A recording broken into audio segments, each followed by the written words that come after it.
Hello everyone and welcome to our channel of Jiya judicious. आज मैं शीर्षा सक्सेना आपके साथ डिस्कस करूंगी मॉर्गेज एंड इट्स टाइप्स।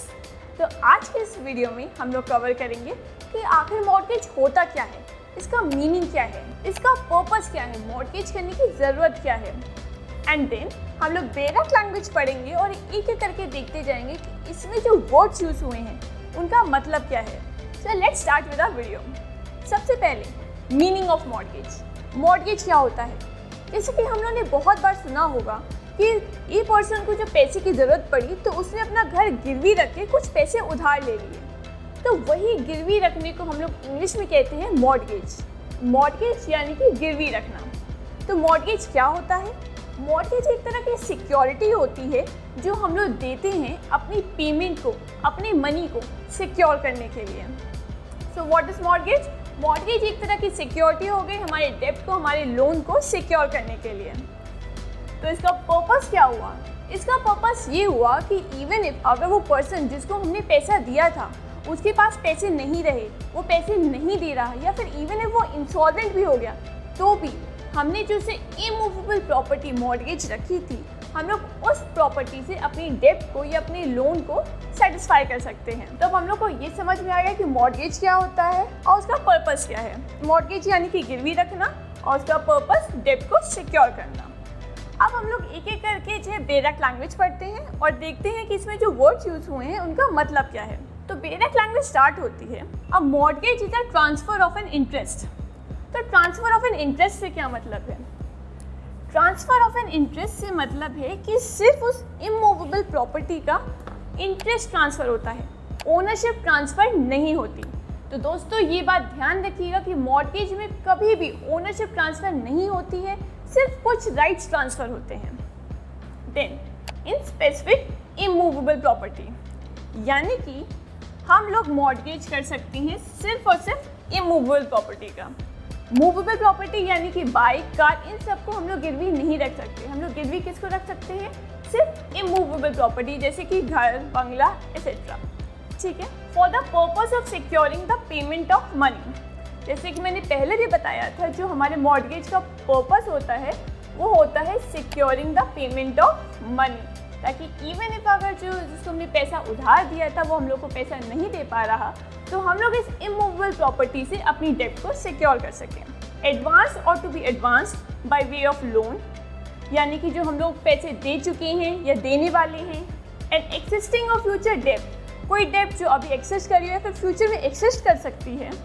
और the performance of any engagement which may give rise to a pecuniary liability, या फिर कोई ऐसी एंगेजमेंट जिससे बाद में पिक्यूनरी लायबिलिटी यानी मनी रिलेटेड लायबिलिटी अराइज हो सकती है। तो ये था हमारा मॉर्गेज, उसका इम्पोर्टेंस, पर्पस और मॉर्गेज की बेरक लैंग्वेज। चलिए अब देखते हैं कि हमारे टाइप्स ऑफ मॉर्गेज क्या क्या है। जैसे कि मैंने बताया कि हमारे पास 6 टाइप्स ऑफ मॉर्गेजेस हैं। Simple mortgage, mortgage by conditional sale, usufructuary mortgage, English mortgage, equitable mortgage और एनोमलस मॉर्गेज। तो आइए एक एक करके हम लोग इन पर डील करते हैं और देखते हैं कि इनका क्या मतलब है। सबसे पहले आता है सिंपल मॉर्गेज। सिंपल मॉर्गेज भी क्या होता है? सिंपल मॉर्गेज में हम लोग अपनी प्रॉपर्टी को मॉर्गेज करते हैं और ये ज़रूरी नहीं है कि हम लोग उसका पसेशन भी दें, यानी कि पसेशन ट्रांसफ़र करना ज़रूरी नहीं है। और इसमें रेमेडी क्या होती है? इसमें रेमेडी ये होती है कि इन केस जो पर्सन है वो जो है पैसे वापस नहीं कर पाया, देन इन दैट केस हम लोग उस प्रॉपर्टी को सेल आउट कर सकते हैं with the intervention of court और अपनी अमाउंट को रियलाइज़ कर सकते हैं। तो सिंपल मॉर्गेज क्या हुआ? सिंपल मॉर्गेज में हम लोग अपनी प्रॉपर्टी को मॉर्गेज करते हैं, पसेशन देना ज़रूरी नहीं है, और रेमेडी है by sale with the intervention of court. अब हम लोग आते हैं हमारे दूसरे टाइप ऑफ मॉर्गेज पे, जो कि है मॉर्गेज बाय कंडीशनल सेल। तो मॉर्गेज बाय कंडीशनल सेल में क्या होता है? मॉर्गेज बाय कंडीशनल सेल में जो मॉर्गेजर होता है, यानी कि वो पर्सन जिसने प्रॉपर्टी को गिरवी रखा है, वो ऑस्टेंसिवली प्रॉपर्टी को सेल करता है इस कंडीशन पे कि अगर उसने पैसे वापस कर दिए तो उसकी प्रॉपर्टी रीट्रांसफ़र हो जाएगी उसके पास। पर अगर वो उस पैसे को वापस नहीं कर पाया तो वो प्रॉपर्टी जो उसने मॉर्गेज की थी वो सेल एब्सोल्यूट हो जाएगी। तो हमारा मॉर्गेज बाय कंडीशनल सेल में क्या है, हमारे मॉर्गेज बाय कंडीशनल सेल में ऑस्टेंसिवली प्रॉपर्टी को जो है सेल किया जाता है इस कंडीशन पे कि अगर जो है पैसे वापस कर दिए तो जो है प्रॉपर्टी भी ट्रांसफ़र हो जाएगी, और अगर वो पैसे नहीं दे पाया तो जो सेल है वो एब्सोल्यूट हो जाएगी।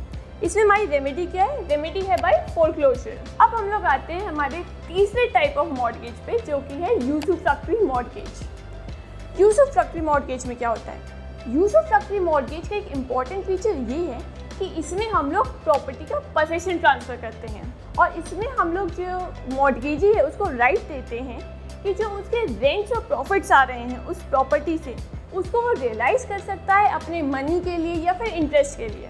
तो यूसुफ्रक्टरी मॉर्गेज में क्या हो गया, यूसुफ्रक्टरी मॉर्गेज में यूसुफ्रक्ट्स यानी कि रेंट्स और प्रॉफिट्स पे हम लोग राइट दे देते हैं, मॉर्गेजी को ये राइट देते हैं कि वो उन रेंट्स और प्रॉफिट से अपना मॉर्गेज मनी या फिर अपना इंटरेस्ट को सेटिस्फाई कर सकता है। इसमें जो रेमेडी है इसमें ध्यान रखिएगा, यूसुफ्रक्टरी मॉर्गेज में हम लोग जो है सेल की रेमेडी अप्लाई नहीं होती, वो सिर्फ और सिर्फ सूट फाइल कर सकता है कि उसको पोसेशन वापस दे दिया जाए तब तक जब तक वो रेंट्स और प्रॉफिट से अपने जो डेप्ट है वो सेटिस्फाई ना कर ले। तो अब हम लोग देखते हैं दूसरे टाइप का मॉर्गेज, यानी कि है इंग्लिश मॉर्गेज। तो इंग्लिश मॉर्गेज में क्या होता है, इंग्लिश मॉर्गेज में मॉर्गेजर जो है प्रॉपर्टी को ट्रांसफ़र करता है और प्रॉपर्टी को ट्रांसफ़र तो कर देता है। अब इसमें रेमेडी क्या है कि इन केस अगर उसको पैसा वापस नहीं मिल सकता है तो वो क्या करेगा, इस केस में वो प्रॉपर्टी को सेल कर सकता है but without the intervention of court. तो ये एक इम्पॉर्टेंट डिफरेंस है जो कि आप याद रखिएगा सिंपल मॉर्गेज में और इंग्लिश मॉर्गेज में। सिंपल मॉर्गेज में अगर पैसे वापस नहीं मिलते हैं तो रेमेडी सेल है but with the intervention of court. But English mortgage के केस में अगर पैसे वापस नहीं मिलते हैं तो इसमें भी रेमेडी सेल है but without the intervention of court, यानी कि आपको कोर्ट नहीं जाना पड़ेगा सेल के लिए, आप सेल की प्रोसीड से अपनी डेब्ट को सेटिस्फाई कर सकते हैं। फिर आता है हमारा next equitable mortgage. Equitable mortgage का एक और नाम है जो कि है mortgage bye deposit of title deeds, और ये प्रैक्टिस किया जाता है in the towns of Calcutta, Bombay and Madras या फिर अदर स्टेट जो कि स्टेट गवर्नमेंट नोटिफाई करे। तो इक्विटेबल मॉर्गेज में हमारी रेमेडी क्या होती है, इक्विटेबल मॉर्गेज में हमारी रेमेडी ये है कि हम लोग सूट फाइल कर सकते हैं फॉर सेल या फिर सूट फाइल कर सकते हैं फॉर मॉर्गेज मनी, और इसमें ज़रूरी नहीं है कि हम पोसेशन को ट्रांसफ़र करें। तो हमारा इक्विटेबल मॉर्गेज में क्या हो गया, एक तो towns of Bombay, Calcutta and Madras में होता है, इसको mortgage bye deposit of title deeds भी कहते हैं, और इसमें रेमेडी ये है कि हम लोग सूट फाइल कर सकते हैं फॉर सेल